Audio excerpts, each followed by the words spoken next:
రామ్ గోపాల్ వర్మ ఈ పేరు ఇండస్ట్రీలో వివాదాలకు కేంద్ర బిందువుగా నిలుస్తోంది. ఇటీవల తెలుగు సినిమాలు వదిలేసి ఇతర భాషల్లో వర్మ కొన్ని సినిమాలు తీశాడు. అందులో దాదాపుగా అన్నీ నిరాశపరిచినవే. అయితే ఇప్పుడు బాలీవుడ్లో మరో సినిమా తీస్తున్నాడు.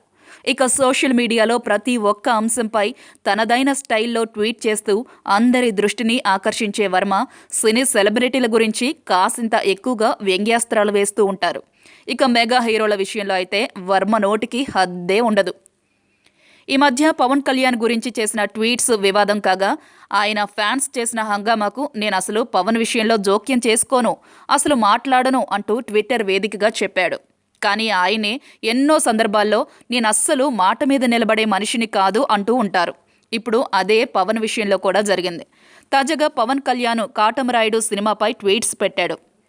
మిర్రా మిర్రా మీసం సాంగ్ రిలీజ్ కాగానే ఎప్పటిలాగే వర్మ సాంగ్ చాలా బాగుంది, సాంగ్లో పవన్ కళ్యాణ్ వ్యక్తిత్వానికి అద్దం పట్టేలా ఉంది అని ట్వీట్ చేశాడు. దీంతో పవన్ ఫ్యాన్స్ వర్మకి థ్యాంక్స్ చెప్పారు. ఇంతలో మనోడికి ఏమైందో ఏమో కానీ తన వ్యంగ్యాస్త్రాన్ని మరోసారి ప్రయోగించారు. సాంగ్ చాలా బాగుంది, పవన్ కళ్యాణ్ టోన్ బాగుంటుంది, సో ఆ సాంగ్ని పవన్ కళ్యాణ్ పాడితే ఇంకా బాగుండేది అని వెటకారం చేస్తూ మళ్లీ ట్వీట్ చేశాడు.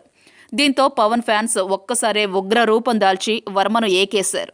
దీంతో వెంటనే పవన్ కళ్యాణ్ సాంగ్పై తాను పెట్టిన ట్వీట్స్ని డిలీట్ చేశాడు. మొత్తానికి వర్మ తన తీరేంటో మరోసారి నిరూపించుకున్నాడు.